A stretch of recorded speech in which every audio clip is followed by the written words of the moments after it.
National income থেকে। আগের ছোট একটা টপিক ছিল ওখানে, যে একটা জিনিস আমরা বলতেছিলাম যে পার্সোনাল ইনকাম মানে কোনগুলো আপনার, বা ডিসপোজেবল ইনকাম কোনটা। আপনার ইনকাম থেকে ট্যাক্স বাদ দিবেন। তারপরে যদি আপনি কোনো প্রফিট পান, সাপোজ আপনি ব্যাংকে টাকা রাখছেন, ডিপোজিট করছেন, সেখান থেকে ইন্টারেস্ট পাচ্ছেন, সেই ইন্টারেস্টটা যোগ করবেন। এবং আদার যদি কোনো বেনিফিট পান সেটা যোগ করবেন। আর যদি আপনার এখান থেকে অতিরিক্ত কোনো ট্যাক্স দিতে হয় সেটা হচ্ছে বাদ দিবেন। তার মানে সবকিছু দেওয়ার পর আমাদের যেটা থাকে সেটাই হচ্ছে আমাদের ডিসপোজেবল ইনকাম বলি, বা হচ্ছে আমার খরচযোগ্য যেটা হচ্ছে ব্যয়। এই মডেলে তেমন কিছু আসলে এখানে আর পড়ানোর মতো নাই, যে কার থেকে কি যাবে। যদি প্রয়োজন হয় গ্রুপে বইটা দিয়ে দিব, আপনারা দেখে নেবেন, অথবা ইন্টারনেটে সার্চ দিলেই পাবেন। এটা হচ্ছে ম্যানকিউর বই, ম্যানকিউর ম্যাক্রো ইকোনমিক্স বই। ফ্যাক্টরস অফ প্রোডাকশন আমরা গত ক্লাসেও পড়েছি, এটা নিয়ে আমরা কথা বলতেছি না। শুধু ফোকাস করি যে জায়গাগুলো থেকে আমাদের এমসিকিউ হতে পারে। মার্জিনাল প্রোডাক্ট অফ ক্যাপিটাল কোনটা, যেটা হচ্ছে আমাদের ক্যাপিটালের কথা বলতেছি, অতিরিক্ত এক একক হচ্ছে আমাদের লেবার চেঞ্জের ফলে যে হচ্ছে কথাটা বলে। প্রফিট জিনিসটা আমরা গত ক্লাসে বলেছিলাম যে আমার প্রফিট কোনটা হবে, আমার প্রফিট হবে টোটাল রেভিনিউ মাইনাস হচ্ছে টোটাল কস্ট। আমি যে খরচ মানে আয় করব সেটা কিন্তু আমার পুরোটাই হচ্ছে প্রফিট না, সেই প্রফিটটা আমি হচ্ছে বলবো, সেখান থেকে আমার যে কস্ট হবে, যে আমার ব্যয় হবে, সেটা আমিকে বাদ দিব। তার মানে আমার আয় বলবো আমি, মানে আয় তো না, এটা আমার হচ্ছে মুনাফা বলি। তাহলে মুনাফা বলবো আমার যে টোটাল যে আয় হলো, মোট যে আয় হলো, মোট আয় থেকে মোট ব্যয় বাদ দিব। আমি যা হচ্ছে আয় করব সেখান থেকে বাদ দিলে, ব্যয় বাদ দিলে যেটা পাবো সেটা হচ্ছে আমার মুনাফা। অনেক ট্রিকি কোশ্চিন অনেক সময় এমনি ভাইভাতে আপনার করতে পারে, যে মুনাফা এটার মধ্যে হচ্ছে আসলে বেসিক কোনো পার্থক্য আছে কিনা। এই যে মোট আয়ের সাথে, হ্যাঁ, মোট আয়ের সাথে মুনাফার কোনো পার্থক্য আছে কিনা।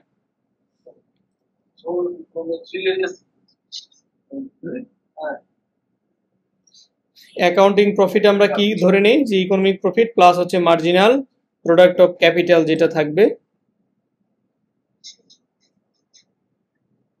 আচ্ছা, এগুলোতে আমরা মূলত ফোকাস করব না, সরাসরি আমরা মানি চ্যাপ্টারে চলে যাব। হ্যাঁ, মানির কিছু ফিচার আছে সেগুলো আমরা একটু দেখব। কনজাম্পশন এগুলো নিয়ে আমরা আলোচনা করেছি, এবং এইটাতে যেহেতু হচ্ছে নেট এক্সপোর্ট নাই, তার মানে এটা ক্লোজড ইকোনমি।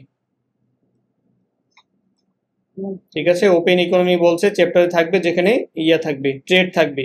ইন্টারন্যাশনাল ট্রেডে কোনো দেশ যদি অংশগ্রহণ করে তাহলে সেটা হচ্ছে মুক্ত অর্থনীতি। আর যদি এই যে কিম জং উনের দেশ ইন্টারন্যাশনাল ট্রেডে অংশগ্রহণ করে কিনা জানি না, যদি সে অংশগ্রহণ না করে তাহলে হচ্ছে কি ক্লোজড ইকোনমি। করে ঠিক আছে, কোনো দেশই হচ্ছে ট্রেড ছাড়া বাঁচবে না, কিন্তু তাদের ক্ষেত্রে আসলে লিমিটেড। হ্যাঁ,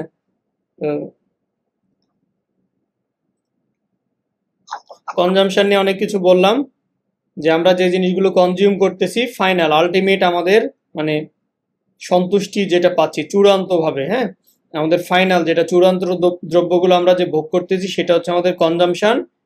আমরা ডিসপোজেবল ইনকাম কোনটা বলবো, ডিসপোজেবল ইনকামের বাংলা কি বলেন তো, অথবা একটু টাইপ করে লিখেন কি হবে ডিসপোজেবল ইনকাম।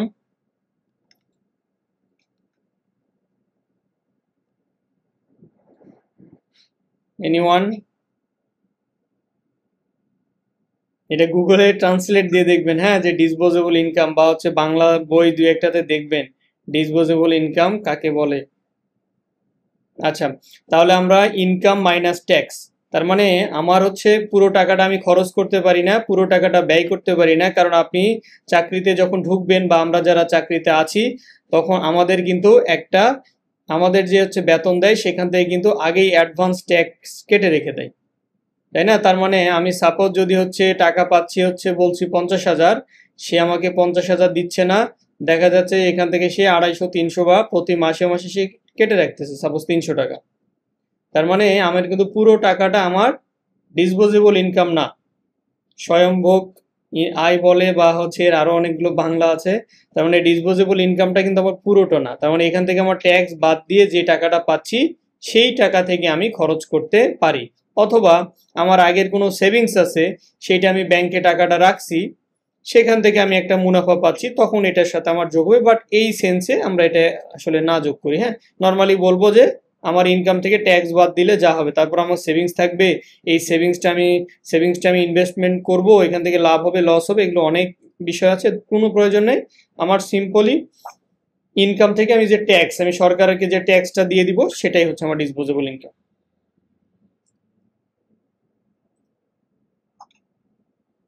ওকে, তাহলে আমরা চলেন মানিতে যাই। ইনভেস্টমেন্ট কি? যে টাকাটা আপনি ইনভেস্টমেন্ট করতেছেন, আপনার সেভিংস আছে, সেভিংসে যে টাকাটা ইনভেস্টমেন্ট করতেছেন সেটাই হচ্ছে আপনার ইনভেস্টমেন্ট। এইটা একটু গুরুত্বপূর্ণ। নমিনাল ইন্টারেস্ট তো বললাম যে ইনভেস্টমেন্ট আসলে ফাংশন কিসের? ইনভেস্টমেন্ট হচ্ছে ফাংশন অফ আর ইন্টারেস্ট। কারণ আপনি সাধারণ রেশনাল, আপনি যৌক্তিক মানুষ হিসাবে একটা ব্যাংকে 8% ইন্টারেস্ট দিচ্ছে, আরেকটা ব্যাংকে 10% ইন্টারেস্ট দিচ্ছে, তাহলে আমরা বলতেছি investment equal to function of R. ইন্টারেস্টের যেহেতু একটা ফাংশন, তাহলে আপনি রেশনালি 10%-এ যাবেন। কিন্তু আছে এখানে বাংলাদেশের কনটেক্সটে কোনো কোনো ব্যাংক 14%ও দিতে পারে, কিন্তু সেখানে আপনি টাকা রাখার আগে 100 বার ভাববেন। কারণ আপনি যত টাকাই রাখেন আপনাকে সর্বোচ্চ 2 লাখ টাকা দিবে। সেই ব্যাংক যদি দেউলিয়া হয়ে যায়, আপনার 5 কোটি টাকা থাকলেও আপনাকে 2 লাখ টাকার বেশি দিবে না। আগে 1 লাখ টাকা দিত, এখন এটা 2 লাখ করছে। তার মানে এই ইন্টারেস্ট দেখে আবার সবসময় ডিসিশন নেওয়া যাবে না। আমি যে ব্যাংকে টাকা রাখতেছি সেটার স্টেবিলিটি আছে কিনা, সে ব্যাংকটা ভালো কিনা, বা আমি যেখানে ইনভেস্টমেন্ট করতেছি সেই ইনভেস্টমেন্টটা আমার জন্য যৌক্তিক কিনা, সেই জিনিসগুলো দেখতে হবে। এটা আমার এগুলো বলার উদ্দেশ্য না, জাস্ট হচ্ছে এই জিনিসটা যে investment equal to function of আর।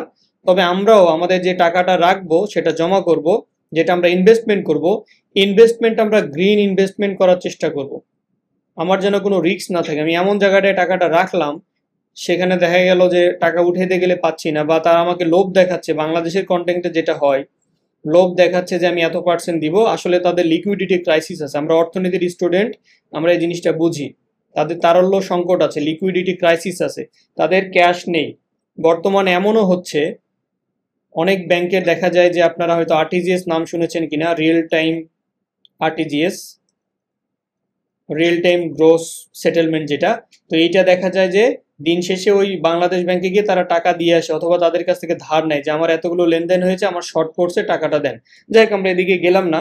তো আপনাদের যে জিনিসটা হচ্ছে, টাকাটা আপনারা সেভিংস করবেন, সেটা একটা সেফ জায়গাতে সেভিংস করার চেষ্টা করবেন। তাহলে আমরা পেলাম ইনভেস্টমেন্ট এ ফাংশন অফ, এটা হচ্ছে রেট অফ ইন্টারেস্ট। ঠিক আছে, আমরা সরাসরি মানি চ্যাপ্টারে চলে যাব।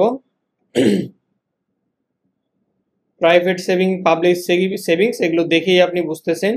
হ্যাঁ, এটা নাম দেখে বোঝা যায়, জটিল বিষয় না।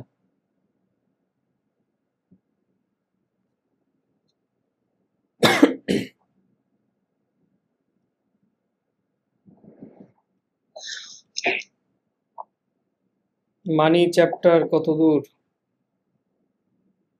ওকে, এখন আমরা হচ্ছে মানির ফাংশনগুলো দেখব। এই মানির ফাংশনগুলো আপনারা অবশ্যই মনে রাখবেন, কারণ আপনাকে হয়তো সাপোজ এমসিকিউ দিল যে নিচের কোনটি মানে টাকার হচ্ছে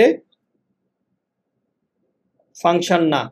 হ্যাঁ, যে তাহলে আমরা টাকা কি কি কাজে ইউজ করি? স্টোর অফ ভ্যালু, আমরা টাকাটা হচ্ছে ব্যবহার করতেছি যে স্টোর অফ ভ্যালু হিসেবে, অথবা ইউনিট অফ অ্যাকাউন্ট। আমরা কাকে মানে একক ধরবো, একটা একক বিষয় করার জন্য নিচ্ছি, তাহলে আমরা হচ্ছে স্টোর অফ ভ্যালু বলতেছি, অথবা হচ্ছে ইউনিট অফ অ্যাকাউন্ট, অথবা হচ্ছে মিডিয়াম অফ এক্সচেঞ্জ। যে আমরা হচ্ছে বাজারে যাচ্ছি, আমি আমি হচ্ছে আমার কাছে হয়তো চাল বিক্রি করব আমি, আর হচ্ছে সাপোজ কিনে আনবো হচ্ছে তেল। তাহলে এইটা আমি এক্সচেঞ্জ করব কিভাবে? এখন এই চাল কতটুক দিলে কতটুক তেল পাওয়া যাবে, তাদের হচ্ছে অপরচুনিটি কস্ট এখানে কারটা কত, এই জিনিসগুলো ক্যালকুলেশন করা তো খুবই টাফ। তাহলে আমরা বলতেছি যে আমরা একটা মিডিয়াম মাধ্যম বের করব, এই মাধ্যমে আমরা টাকা নিলাম, যে টাকার মাধ্যমে এক্সচেঞ্জ করব। এই টাকার আমরা একটা একক পেলাম, তারপর এটা বলতেছি আমরা স্টোর অফ ভ্যালু, ভ্যালু হিসেবে আমরা এটা কাউন্ট করতেছি। এই হচ্ছে মূলত টাকার যে ফাংশন। মানির আমরা ফাংশনগুলো দেখলাম। টাকা কত ধরনের হতে পারে? ফিয়াট মানি হতে পারে, কমোডিটি হতে পারে, গোল্ড স্ট্যান্ডার্ড হতে পারে। এগুলো আমাদের জন্য খুব একটা ইম্পর্টেন্ট না, আমাদের জন্য ইম্পর্টেন্ট হচ্ছে ইকুয়েশন অফ মানি, এইটা আমরা দেখব, বা যেটাকে আমরা বলি কোয়ান্টিটি থিওরি অফ মানি। এই জিনিসটা খুবই খুবই খুবই গুরুত্বপূর্ণ। ঠিক আছে, তার আগে একটু মনিটারি পলিসি বলে দেই, দেখি কারো মনে আছে কিনা, খুব ছোট করে বলেন তো মনিটারি পলিসি কি নিয়ে আলোচনা করে। গভর্নমেন্টের পলিসি তো আমরা জানি দুই ধরনের, তাই না? একটা হচ্ছে মনিটারি পলিসি, নাই খুব শর্টে বললেই হবে, হ্যাঁ, ছোট করে শর্টকাট লিখলেই হবে। আর হচ্ছে ফিসক্যাল পলিসি। ফিসক্যাল পলিসি কি নিয়ে আলোচনা করে বলেন, মনিটারি পলিসি কি নিয়ে আলোচনা করে?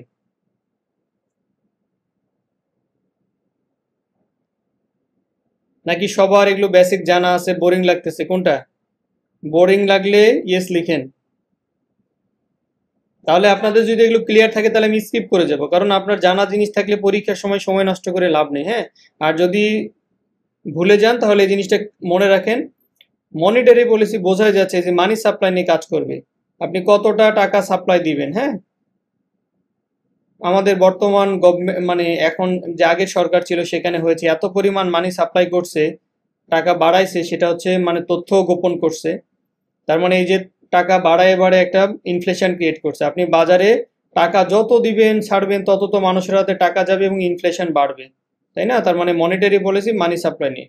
আর ফিসক্যাল পলিসিটা কি করবে? ট্যাক্স নিয়ে, হ্যাঁ, গভর্নমেন্টের আয় নিয়ে কিভাবে হচ্ছে ট্যাক্স কালেকশন করবে সেটা হচ্ছে আলোচনা করব আমরা। মনিটারি মনিটারি পলিসি আবার দুই রকম হয়, যেহেতু আলোচনা করছি বলে দেই। একটা হচ্ছে এক্সপানশনারি মনিটারি পলিসি হয়, আরেকটা হচ্ছে কন্ট্রাকশনারি। তার মানে আমরা মানি সাপ্লাই যদি বাড়ায় দেই তাহলে সেটা আমাদের এক্সপানশনারি, বাড়াচ্ছি। মানি সাপ্লাই যদি কমায় দেই তাহলে সেটাকে আমরা বলি কন্ট্রাকশনারি মনিটারি পলিসি। তাহলে মনিটারি পলিসি সম্পর্কে যেহেতু বললাম, এই জিনিসটা একটু ক্লিয়ার করে দিলাম। মনিটারি পলিসি আমাদের টাকা পয়সা, যে আমরা কত টাকা ছাপাবো সেই ডিসিশনটা আমার নিবে মনিটারি ডিপার্টমেন্ট বাংলাদেশ ব্যাংকের।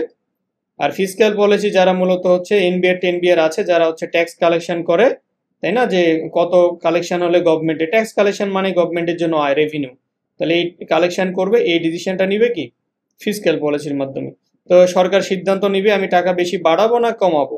যদি বাড়ায় তাহলে তারা এক্সপানশনারি পলিসি নিবে, যদি কমায় তাহলে তারা contractionary fiscal policy monetary policy নিবে। আচ্ছা, এইবার আমাদের বিখ্যাত থিওরিটা আসছে। তারপরে হচ্ছে এই জিনিসগুলো খুবই খুবই খুবই ইম্পর্টেন্ট, হ্যাঁ, এই জিনিসটা ভেরি ভেরি ভেরি ইম্পর্টেন্ট। আপনারা এর মধ্যে রিভিশন দিয়েছেন কিনা জানি না। M1 M2 এবং কারেন্সি, এই জিনিসটা খুবই ইম্পর্টেন্ট। M1 কোনগুলো আপনাকে বলে দিতে পারে যে M1 হচ্ছে কোনগুলো, সেটা হচ্ছে currency plus demand deposit. Demand deposit হচ্ছে আপনি ধরেন এই ব্যাংকে একটা এফডিআর করে রাখছেন, হ্যাঁ, আপনি যখন যাবেন তখন ভাঙতে পারবেন। তারপরে আপনার কাছে চেক আছে, হ্যাঁ, যে চেকটা নিয়ে আপনি যখন যাবেন তখন, তার মানে একটা তো কারেন্সি আপনার কাছে লিকুইড আছে, এটা কোনো সমস্যা নেই। M1 কোনটা? আপনার কাছে যে ক্যাশ যেগুলো আছে, যে বা মানে ক্যাশের বাইরে যে জিনিসগুলো আছে, যে আপনার হচ্ছে একটা হচ্ছে মানে ডিমান্ড ডিপোজিট এফডিআর আছে, অথবা হচ্ছে সাপোজ অন্য একটা কোনো ইয়ে আছে, আপনি সঞ্চয়পত্র করছেন, যদি ওই সঞ্চয়পত্র ভাঙা যাবে, কিছু হচ্ছে লস হয়ে, যাই হোক, এটা আমরা কাউন্ট করতে পারবো। তারপরে আপনার কাছে একটা চেক আছে, এগুলো হচ্ছে M1। M2 কোনটা? M1 plus. এই M1 তো থাকবেই, ডিমান্ড ডিপোজিট বা হচ্ছে আপনার এই কারেন্সি প্লাস ডিমান্ড ডিপোজিট এগুলো আছে, সাথে আপনার হচ্ছে এখানে ফান্ড ব্যালেন্স, যেমন আপনার সেভিংস ডিপোজিট আছে, হ্যাঁ, যে আপনি ব্যাংকে সেভিংস করে রাখছেন, এই জিনিসটা আছে। অথবা আপনার কোনো মার্কেটের এরকম কোনো স্টক মার্কেট বলেন বা এগুলো তো হচ্ছে ধরেন এই ভ্যালু আছে, তো এই বা হচ্ছে গোল্ড আছে, অথবা ধরেন গোল্ড আছে, এগুলো তো হচ্ছে ভ্যালু। তার মানে আপনার কাছে যেটা কারেন্সি থাকতেছে এটা তো কারেন্সি, যেটা আপনার হচ্ছে কি বলতেছি আমরা, লিকুইড ভ্যালু বলতেছি বা লিকুইড মানি যেটা বলতেছি।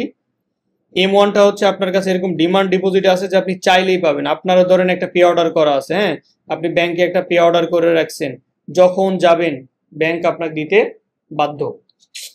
তারপরে এগুলোর সাথে আবার যখন আপনি গোল্ড বা হচ্ছে আপনার আরো এরকম হচ্ছে ভ্যালুয়েবল যেগুলো রিসোর্স যোগ করতেছি, সেটা হচ্ছে আপনার ব্রড মানি বা হচ্ছে কত M2। তো এই M1 M2 এক্সাম্পল গুলো যদি এখনো দেখে না থাকেন একটু দেখে নেবেন। সাপ্লাই মানি, সাপ্লাই মানিতে কি থাকে? কারেন্সি, যেটা হচ্ছে কত হচ্ছে আমার বাজারে কারেন্সি আছে সেটা, প্লাস হচ্ছে ডিমান্ড ডিপোজিট। হ্যাঁ, ডিমান্ড ডিপোজিটে যেগুলো বললাম যে আপনার একটা ভ্যালু, আপনি চাইবা মাত্র পাবেন। আপনার কাছে ক্যাশ নাই ঠিক আছে, কিন্তু কিছু কিছু রিসোর্স আছে, যেমন পে অর্ডার, ইনস্ট্যান্ট ব্যাংক দিতে বাধ্য, কারণ আপনি তার কাছে টাকা দিয়ে রাখছেন। হ্যাঁ, অথবা এফডিআর করে রাখছেন, আপনি যখন চাইবেন তখন সে আপনাকে ভাঙায় দিবে। এই জিনিসগুলো হচ্ছে আমাদের কি মানি সাপ্লাই। এবং বর্তমান যেটা হচ্ছে বাংলাদেশ ব্যাংক যেটা চায় সেটা হচ্ছে ক্যাশলেস সোসাইটি, তাই না? যে আমাদের টাকা পয়সা সব মানে আমরা এই ক্যাশলেস টাকা পয়সা ব্যবহার করব না, সব হচ্ছে ডিজিটাল কারেন্সিতে ব্যবহার করব। আমার ব্যাংকের অ্যাপস আছে, আমি অ্যাপসের মাধ্যমে পাঠাবো। মোবাইল ফিনান্সিয়াল তো এখন মানে রম একটা জিনিস, তাই না? এমএফএস যেগুলো মোবাইল ফিনান্সিয়াল সার্ভিস, বিকাশ বলেন, নগদ বলেন, রকেট বলেন, এটা তো হচ্ছে ইয়ে মানে সব দেশে আমাদের এশিয়া মহাদেশ বলেন, এগুলোতে এদের হচ্ছে ভালো মানে চমৎকার একটা ডিমান্ড আছে এবং এটা বাড়তেছে সেইভাবে। তো এই হচ্ছে আমাদের মানির হচ্ছে মেকানিজম। আমরা কোয়ান্টিটি থিওরি অফ মানি দেখবো একটু, এই ইকুয়েশনটা খুব ইম্পর্টেন্ট।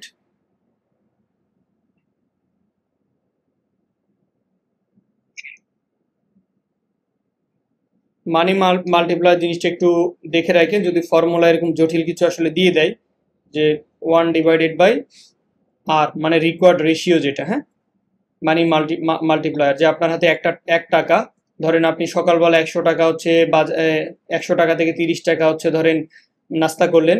এই 30 টাকা 100 টাকা থেকে 30 টাকা ধরেন বা 100 টাকায় ধরেন 100 টাকা আপনি নাস্তা করেছেন, এটা আপনার হচ্ছে ইয়েতে চলে গেল রেস্টুরেন্টে। রেস্টুরেন্ট হচ্ছে আটা ময়দা কিনছে, সে তার হচ্ছে তার ভেন্ডর বলেন বা হচ্ছে তার যে হচ্ছে হোলসেল সেখানে চলে গেল। সে আবার দেখা যাচ্ছে তার যে হচ্ছে কোম্পানি, সে কোম্পানিকে দিচ্ছে। তার মানে এই একই 100 টাকা কয়েকটা হাত বদল হচ্ছে, সেটাকে আমরা বলতেছি কি মানি মাল্টিপ্লায়ার। মানি মাল্টিপ্লায়ারকে আমরা বলতেছি 1/রিকোয়ার্ড রিজার্ভ রেশিও। যেমন আমরা যে রেশিওটা মানে ইউজ করতেছি সেটা। তো এই টাকাটা আমার কতবার হাত বদল হচ্ছে,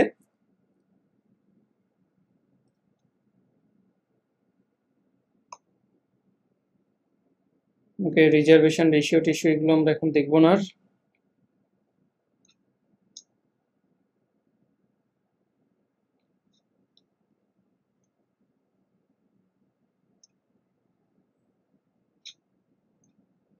তাহলে চলেন এবার আমরা একটু ইনফ্লেশন নিয়ে কথা বলি।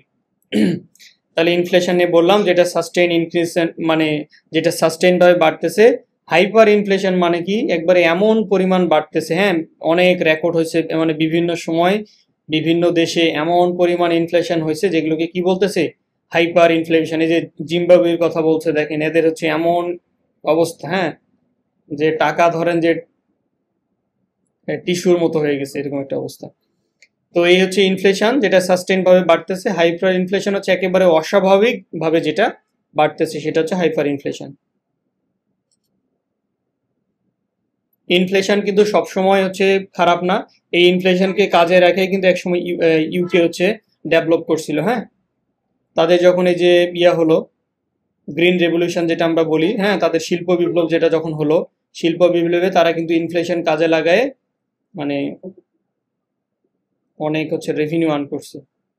এমনি তো তারা হচ্ছে একটা চিটার বাটপার দেশ, আমাদের উপমহাদেশ থেকে অনেক কিছু নিয়ে টিয়ে চলে গেছে, তাই না, এখনো নিয়ে যায়। এই যে যে বিখ্যাত কথা বলতেছিলাম, মানি ইকুয়েশন মাস্ট পড়ে যেতে হবে, হ্যাঁ, অবশ্যই অবশ্যই এটা পড়ে যেতে হবে। তো অনেক জায়গায় এমভি সমান সমান পি কিউ বলে।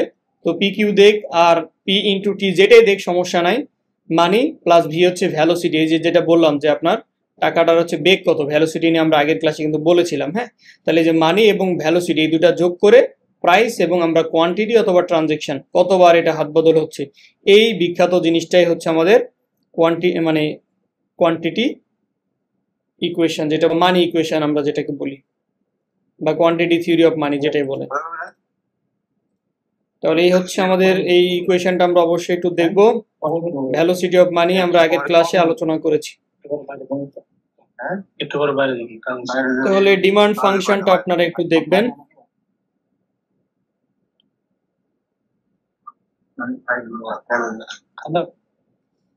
ঠিক আছে, তাহলে আমরা হচ্ছে ডিমান্ড ফাংশনটা দেখি, হ্যাঁ। যে ডিমান্ড হচ্ছে কি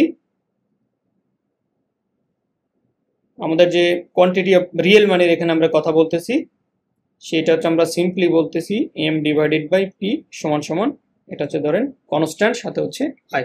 তার মানে আমার যে মানি সাপ্লাইটা আছে সেটাকে আমরা বলতেছি ডিমান্ড ফাংশন অফ মানি।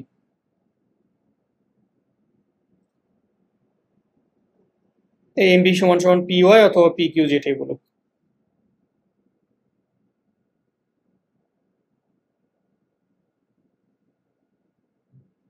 তো এখানে যদিও আসলে ইয়াগুলো একটু বলে নাই, ওই যে ডিফ্লেশন অথবা নিচের দিকে আছে মনে হয়।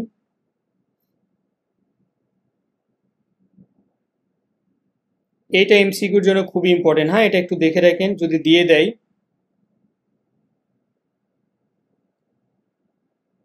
যদি মানে গভর্নমেন্ট যে হচ্ছে মানি যে সাপ্লাই করে সেখান থেকে যে হচ্ছে রেভিনিউটা জেনারেট করে, সেটাই হচ্ছে সিগনোরেস। মানে আপনি হচ্ছে টাকা সাপ্লাই যে রেভিনিউটা পাবেন, যেটা হচ্ছে আয় হবে, সেটা হচ্ছে আপনার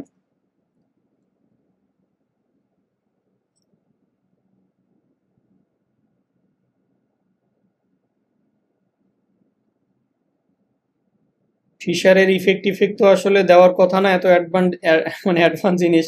তারপরও আপনারা ফিশারের একটু ইয়েটা ক্লিয়ার রাখতে পারেন যে রেট অফ ইন্টারেস্ট হচ্ছে আপনার এই difference between nominal interest rate এবং হচ্ছে রেট অফ ইনফ্লেশন। তার মানে আমরা এই পাইটা যেটা বলতেছি, এই পাইটা হচ্ছে আমাদের রেট অফ ইনফ্লেশন এটা, আর আইটা হচ্ছে আমাদের নমিনাল ইন্টারেস্ট রেট। এই দুটার পার্ট যদি বাদ দেয় তাহলে সেটা আমরা রিয়েল ইন্টারেস্ট রেট পাচ্ছি। যদি হয়তো ইকুয়েশন দিয়ে দেয় যে নিচের কোনটি রিয়েল ইন্টারেস্ট রেট এর ইকুয়েশন, তাহলে আমরা রিয়েল ইন্টারেস্ট বলবো আমাদের যে নমিনাল ইন্টারেস্ট আছে এখান থেকে বাজারে এখন ধরেন আমাদের ইনফ্লেশন কত 7-8-এর কাছাকাছি তো হবে হয়তো, তাহলে এই 7-8% যে আমরা ইনফ্লেশনটা বাদ দিলে যেটা পাবো সেটা হচ্ছে আমাদের রিয়েল ইন্টারেস্ট। আর ফিশারের ইফেক্টটা কোনটা? ফিশারের ইফেক্ট হচ্ছে খুবই সিম্পল, যদি হচ্ছে আপনারা এই যে এটাকে ওইদিকে নিয়ে যান মাইনাসটা কি হয়ে যাবে, প্লাস হয়ে যাবে। সো এটা আই সমান সমান, তো এটাকে ফিশারের ইকুয়েশন বলে।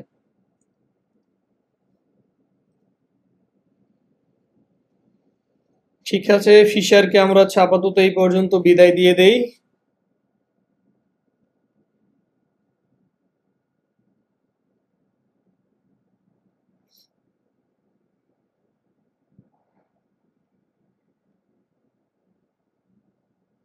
হাইপার ইনফ্লেশন তো বললাম যে খুবই মানে বেশি পরিমাণ যে রেটটা হবে সেটা হচ্ছে কি হাইপার ইনফ্লেশন, যে মানে আপনার হচ্ছে অনেক টাকা দ্রব্যের পিছনে ব্যয় হয়ে যাচ্ছে অস্বাভাবিকভাবে।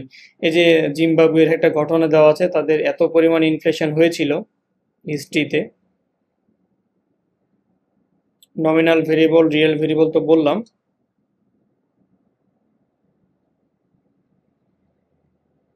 আচ্ছা চলেন এবার আমরা ওপেন ইকোনমিতে যাই, যে আমরা ইন্টারন্যাশনাল ট্রেডে জয়েন করলাম।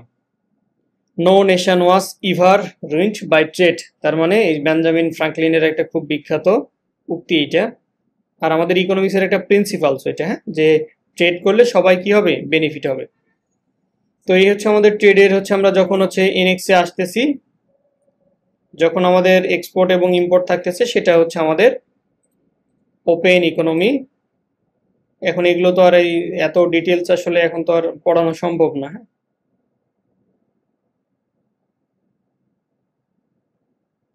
জাস্ট আমি কি পয়েন্টগুলো ম্যারাথন ক্লাসের মতো ফোকাস দিয়ে যাওয়ার চেষ্টা করতেছি।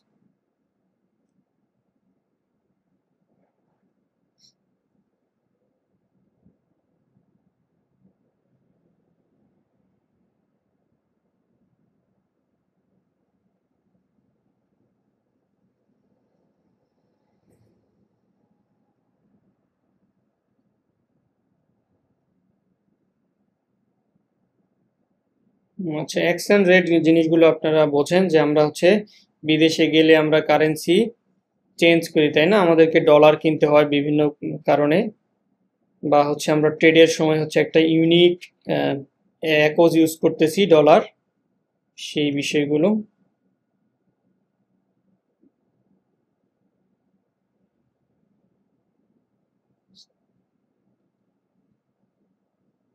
কি ব্যাপার, এরা তো নেট ক্যাপিটাল ফ্লো আমাদের এমসিকিউর জন্য কাজে লাগবে না।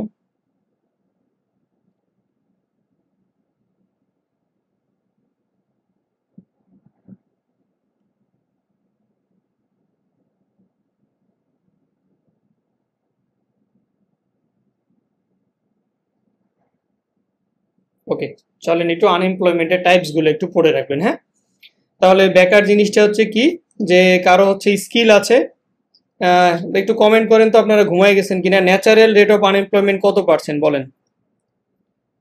ন্যাচারাল রেট অফ আনএমপ্লয়মেন্ট কত পার্সেন্ট? কমেন্টস করেন।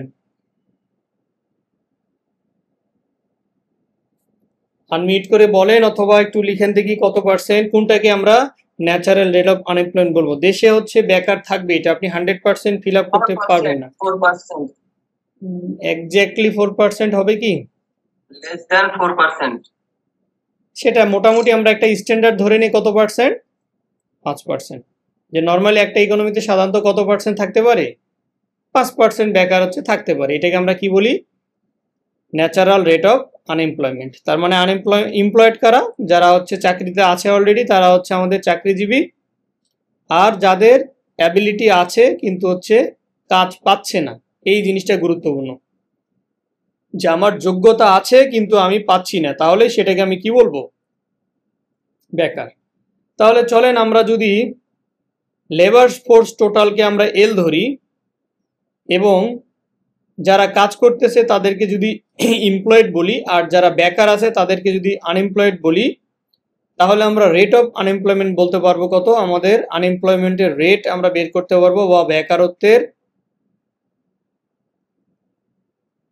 বেকারত্বের হার আমরা বলবো ইউ ডিভাইডেড বাই এল। এর আগে এটা বোঝেন যে টোটাল লেবার ফোর্স হচ্ছে কতজন কাজে আছে প্লাস কতজন বেকার।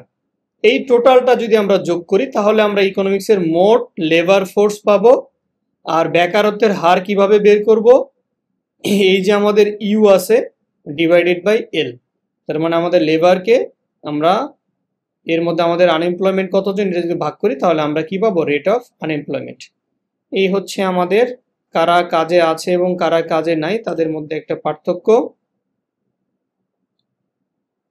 এই জিনিসটাতে দেখেন যে কেউ হচ্ছে জব খুঁজতেছে, আবার কেউ জব ছাড়তেছে।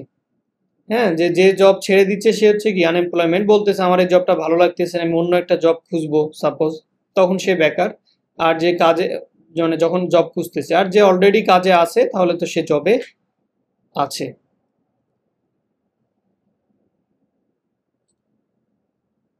এখান থেকে আমরা টাইপস অফ আনএমপ্লয়মেন্ট গুলো পড়বো। হ্যাঁ, যে কত ধরনের আনএমপ্লয়মেন্ট হতে পারে। ফ্রিকশনাল আনএমপ্লয়মেন্ট কোনগুলো?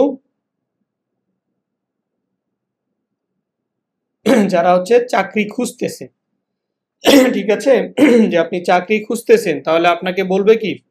Frictional unemployment.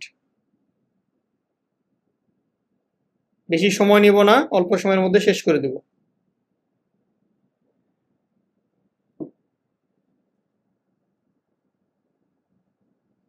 ঠিক আছে, তাহলে ফ্রিকশনাল আনএমপ্লয়মেন্ট কাকে বলে, আনএমপ্লয়মেন্টের প্রত্যেকটা টাইপ সম্পর্কে বেসিক একটু কনসেপ্ট রাখবেন। হ্যাঁ, যে আনএমপ্লয়মেন্ট কি সে জিনিসটা আমরা দেখলাম। যারা কাজ করে তারা হচ্ছে চাকরিতে আছে, যারা কাজ খুঁজতেছে তারা হচ্ছে কি বেকার, বা যারা কাজে নেই তারা হচ্ছে বেকার। এবং হচ্ছে যে বেকারের টাইপগুলো, আনএমপ্লয়মেন্টের টাইপগুলো একটু দেখে রাখবেন। আবার সিজনাল আনএমপ্লয়মেন্ট আছে, হ্যাঁ, যে বিভিন্ন সময়ে আমাদের বিভিন্ন অঞ্চলে থাকে না যে এই সিজনে এই কাজটা আছে কিন্তু সিজন শেষ হলে কাজ নাই, তারা হচ্ছে কি সিজনাল আনএমপ্লয়মেন্ট। আরেকটা আছে ডিসগিউজড আনএমপ্লয়মেন্ট। যে সে কি বলতেছে যে আমার মানে আমি জব খুঁজবো, বা হচ্ছে সাপোজ বোরিং একটা হচ্ছে বিরতি নিতে পারে, যে আমি কাজ থেকে বিরতি নিব। এই হচ্ছে বেকারত্বের একটু এই কনসেপ্টগুলো এই চ্যাপ্টার থেকে শুধু একটু দেখবেন। হ্যাঁ, যে বেকার কারা, এই যে রেশিওগুলো একটু দেখবেন কিভাবে আনএমপ্লয়মেন্টের রেশিও বের করে, আর ন্যাচারাল রেট অফ আনএমপ্লয়মেন্ট কোনটা। যে ইকোনমিক্সে সবসময় একটা রেট থাকবেই, যেটা হচ্ছে আমরা ধরে নিব যে সাপোজ 5% তারা হচ্ছে, এই যে আমরা স্ট্যাটিস্টিক্স যখন পড়তাম তখন দেখতেন না যে 5% ইরোর ধরে নিতেন, 5% ইরোরে সিগনিফিকেন্ট ভ্যালু যেগুলোকে বলতেন। তার মানে ন্যাচারাল রেট অফ এমপ্লয়মেন্ট, কিছু বেকার সবসময় থাকবেই। আর এই বেকারের টাইপগুলো একটু দেখে নেবেন যে কোনটা সিজনাল আনএমপ্লয়মেন্ট, কখন আমরা হচ্ছে ডিসগ্রিজ বলতেছি, আর কাকে আমরা একেবারে বেকার বলতেছি। তাহলে আমরা এই যে স্লোর গ্রোথ মডেল টডেলের কিছু বেসিক জিনিসপত্র পড়বো, কিন্তু আজকে আর না। ঠিক আছে, আজকের ক্লাসটা আমরা এখানেই শেষ করব। আপনাদের যদি কোনো অভিযোগ অথবা পরামর্শ থাকে আপনারা জানাতে পারেন, অথবা কোন জায়গাগুলোতে প্রবলেম হচ্ছে, কোথায় ফোকাস করলে একটু ভালো হবে, আপনারা 2-4 মিনিট সময় আছে বলতে পারেন।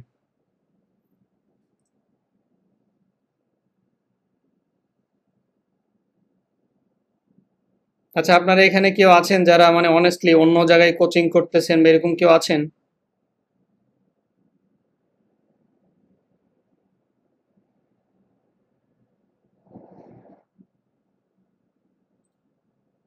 আপনারা আমার কথা শুনতে পাচ্ছেন? এখানে এমন কেউ কেউ আছেন যারা হ্যাঁ আমি শুনতে পাচ্ছি। এমন কেউ আছেন যারা অন্য কোনো জায়গায় মানে ইয়া নিচ্ছেন, সার্ভিস নিচ্ছেন?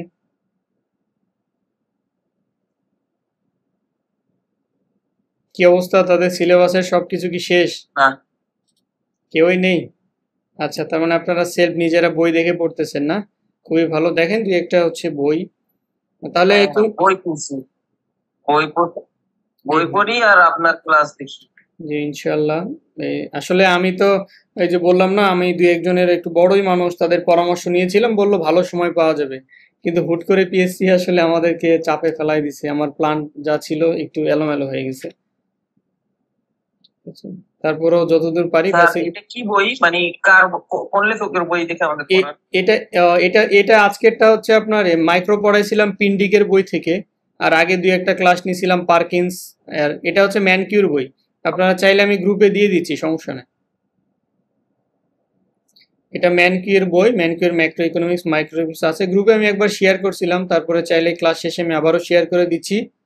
আর একটু আপাতত 2-4 দিন একটু আমাদের যে কমন গ্রুপটা আছে সেখানে একটু মেসেজ বা প্রবলেমগুলো দিবেন, হ্যাঁ। এখানে একটু সবাই মেসেজ করলে এই যেগুলো মানে ক্লাস দেই বা এই জিনিসগুলো অনেকে দেখতে পায় না, এই জন্য এটার একটু ইয়েটা অফ রাখছি, কমেন্টসটা। আর যারা আপনারা ওয়েবসাইটে লগ ইন করেন নাই এখনো, একটু কাইন্ডলি ওয়েবসাইটে লগ ইন করে নেবেন, হ্যাঁ। তাহলে ঠিক আছে, সবাই ভালো থাকেন, পড়াশোনা করেন ইনশাল্লাহ। আগামীকাল যেহেতু ছুটির দিন আছে, বাকি ম্যাক্রো ঠিক ইকোনমিক্সের আছে, যতটুকু পারি ইনশাল্লাহ দেখা হবে ইনশাল্লাহ। সবাই ভালো থাকবেন, আসসালামু আলাইকুম। ওয়ালাইকুম আসসালাম।